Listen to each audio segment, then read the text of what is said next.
We just looked at defining genders. Now let's just take a look at gender roles and maybe how communication shows up depending on your gender. So the things we're going to focus on in this section is what it means to do gender, gender roles, uh, gender and verbal communication, gender and nonverbal communication. So when you're doing gender, I think the first thing to take into consideration is that this actually can shift depending on circumstances, depending on context. So there are elements that are going to make how gender or how a person shows up based on their gender change. And it's not like you can like choose not to be have gender. There's certain element where it's either assumed or placed on top of somebody, whether they or people would question what gender is. So it's not really something that you can opt out of. There's lots of situations again that are going to change. So if you are in one social context, you might act in one particular way, and if you're in another social context, you might change that. And it could change based on the participants. I know for me, I laugh at myself because, there's been certain situations where it seems like I'm sitting back and watching myself interact and um, being amazed, being amazed at the fact that I can't seem to control it. But I remember being in a master's level class, and in the class, I think there were 7 gentlemen and me. And I remember acting all like goofy and girly being around these 7 guys. And it wasn't that I was attracted to them. It's just almost suddenly that I felt like I was, something else was taking control and I was supposed to act this way. So I think, it just becomes humorous. It's almost like there's certain ingrained pieces or part to your personality that starts to show up based on the circumstances that you're hanging out in. Now, I bring up this idea, and I have restrooms on here because they're, this ends up being a little bit of a challenge for people. If somebody is raised one sex, but then they choose to represent themselves as a different gender, how do they work with that? I mean, there's always been this segmentation of girls and boys and where they're supposed to go and how they're supposed to act. My mother grew up in a very strict culture, and I think from what she said to me, the guys and the girls were not allowed to swim at the same time or in the same area. So you're segmented. I've seen it a lot in religious ceremonies, depending on the type of religion, where men and women would be, recognizing the religion in different ways or in different ceremonial ways. And then we have situations like restrooms, and you have to figure out which one to go into. I remember years ago, a student of mine um, was, they were recognized in the records with with a specific sex, but they wanted to be represented as a different gender. And I hated it that my brain could not remember, and I kept referring to them based on their original sex. And I felt really bad, and I think I'm better at it now than I was initially. I think it was just being initially exposed to it and just trying to get my brain around how I was supposed to act and how I was supposed to interact. But out of respect for another human being, why does it matter? And why don't we just refer to them based on what they would like to be referred to as? This student, um, we were in an office building, and in order to be able to go into the restroom of their choice, they had to go to a different floor, and then they could go into whichever restroom felt appropriate to them.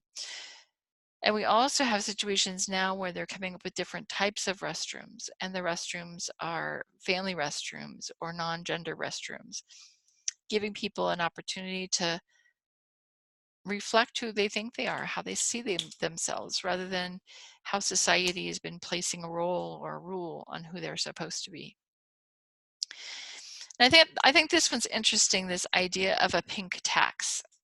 It's our textbook mentions it in on page 156, but the idea of how much money you pay depending on who the product is for. So if we just go with shampoo and hair conditioner, the average price it mentions for a woman to get shampoo or hair conditioner is $8.39, and for a guy, that's $5.68, with a difference of $2.71.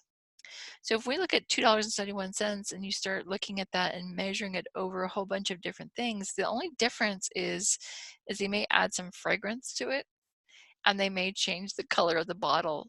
And for a razor, you're paying more money just because your razor is pink, or your shaving cream comes in a lighter color container.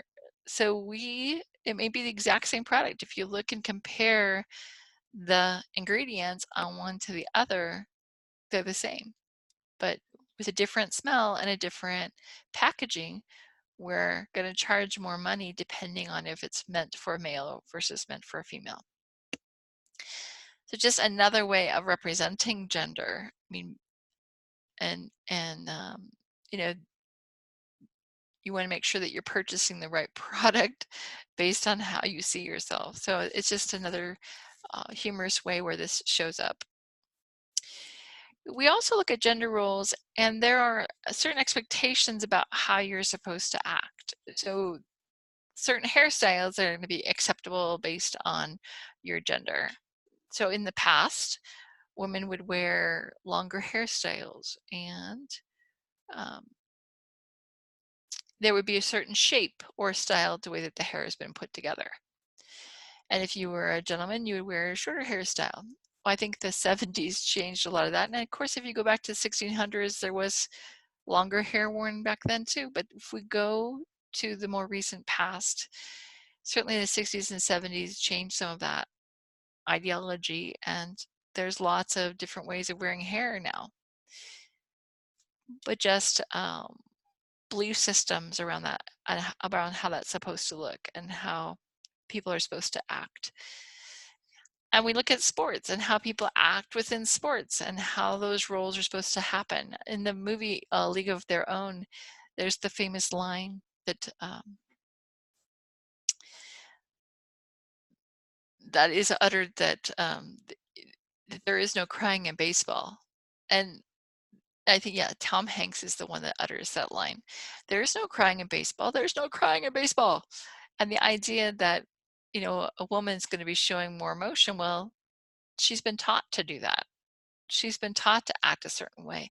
And guys have been taught to not show emotion or to show anger or aggressiveness, oftentimes in sports. So if you watch the way that one will respond versus the other, and in any case, if you're showing an emotion that's contrary to what people believe you're supposed to show, you're oftentimes criticized. So the boys are supposed to be tough and strong and brave and show heterosexual prowess. That's just living life itself. And women, if they are acting the way they're supposed to act, they're polite and nice and submissive, and they're supposed to be focused on beauty. So there's expectations about how you're supposed to orient, what you're supposed to focus on, how you're supposed to interact in society, what all those elements are supposed to look like. And then we look at this idea of gender and verbal communication. The research I know in the past has suggested that there is a difference in the brain. They say based on the way that boys and girls are raised, that there's often better ability in males to be able to see things spatially, and women have more connections between the left and right hemisphere of the brain, meaning that they're better at linguistics and verbal communication. But there's a lot of research out there that's suggesting that it's not necessarily that true, that a lot of times there's more similarities in the communication than there are differences. Some of this, again, goes back to your socialization and how you've been raised. What are the expectations? How are you supposed to act? What's the language choices? Your behavior that you're supposed to emulate is being modeled by a parent. So whether that's your father, if you're a male, or your mother if you're female, they're supposed to show you by their own behavior how to act. And in school, you're again being raised with certain expectations, and you'll hear it in media as well. So fortunately, again, media is reflecting a lot of the changes that are happening in society, but it's always a little bit behind what's happening. But even commercials that you see with um, multiracial couples being present, or same-sex couples being present, that's becoming more and more common in media. And so the media almost has to, the media is lagging along behind, but ultimately it's starting to reflect more of the current views, the way that people are seeing what's acceptable and what's not acceptable as far as gender and how people react. And these ideas of communication happen also situationally. You might act one way in one situation and act another way in another situation. I mentioned being in a group of guys, and I almost felt like I couldn't control myself. I'm acting like a goofy girl. Where, if you are in other situations, maybe with people that are your same gender, or people that you feel totally comfortable with, where it doesn't matter, you may find yourself acting, with in a more relaxed way. So just knowing that, situations are actually another implication or another impact, have another impact on that. And then there's this idea of nonverbal communication, how a person responds based on their gender and how they're representing themselves. Men have been taught in many cases to have no emotion. And there was a book I read when I was taking a class called Sociology of Sex Roles, back when I was working on my master's degree. And I remember it's done by a guy named Herb Goldberg.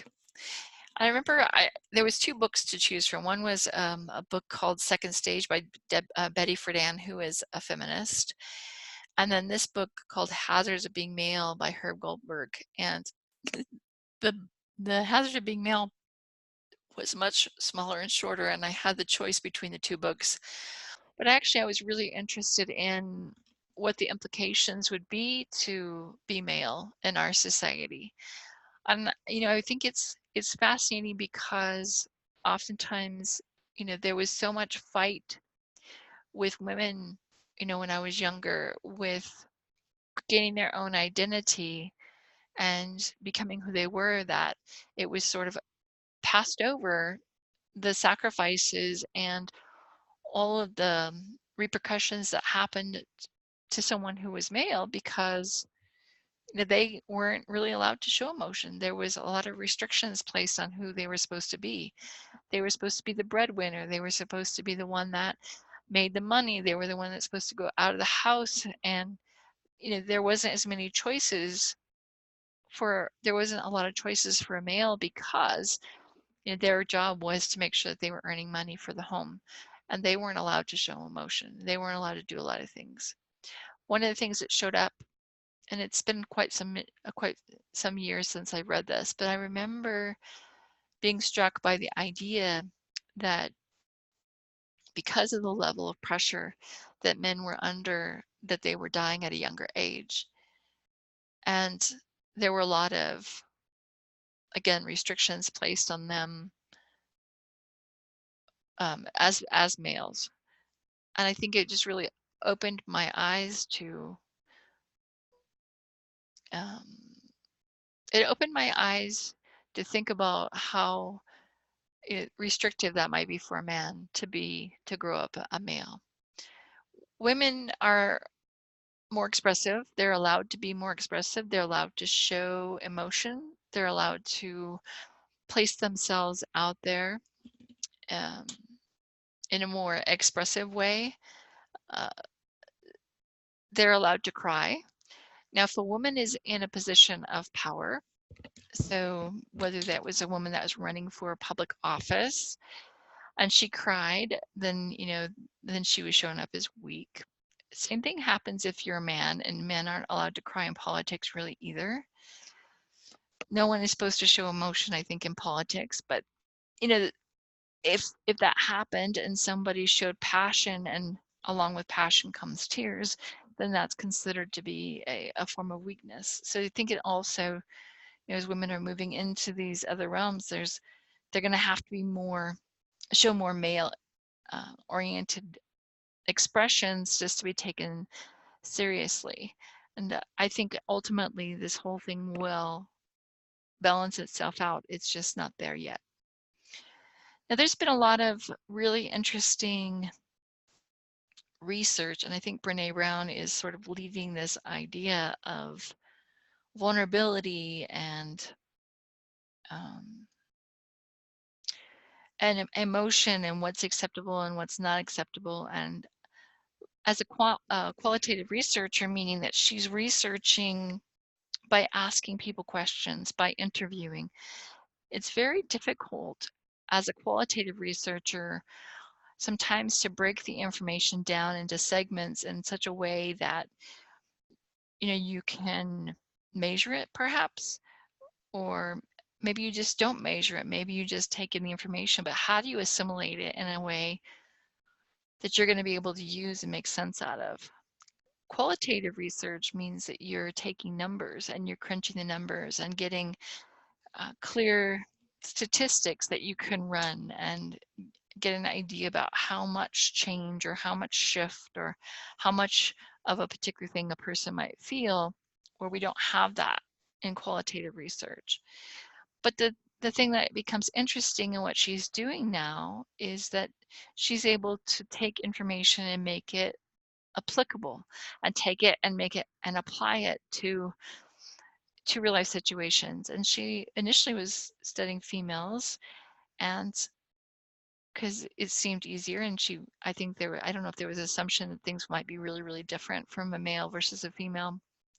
But females are kind of focused on physical appearance and doing it all and making sure that you are the end all be all. I always think about that song. um, I could bring home the bacon fried up in a pan and never, never let you forget you're a man, 'cause I'm a woman, WOMAN. There's a song out there, and if this idea that you're supposed to be able to manage it all, there's that element that happens with women. And men are oftentimes shamed by women, and they're not really allowed to be seen as having emotion or having any level of vulnerability. That's kind of the way that oftentimes men are shamed. But I think when we look at these elements, when we break it down to the most basic ideas, I don't think there's that much difference between a man and a woman when we look at this idea of gender. When you look at the research, the textbook mentions research in looking at relationships across in heterosexual relationships as well as same-sex relationships or homosexual relationships, or even transgender relationships, whatever that might be. It all comes down to the same basic ideas. They're the same challenges that show up, the same conversations that show up. So we can't really say that it's just coming down just to a person's gender. We could say that it's just about being human beings and just what it feels like when we're focusing on personalities and these different personalities that show up in our relationships. So just, think about those elements as you go through and look at communication. If we were to break it down and you were to ask the person that's across from you, what is your, what do you believe and what is sitting at the base of your belief system?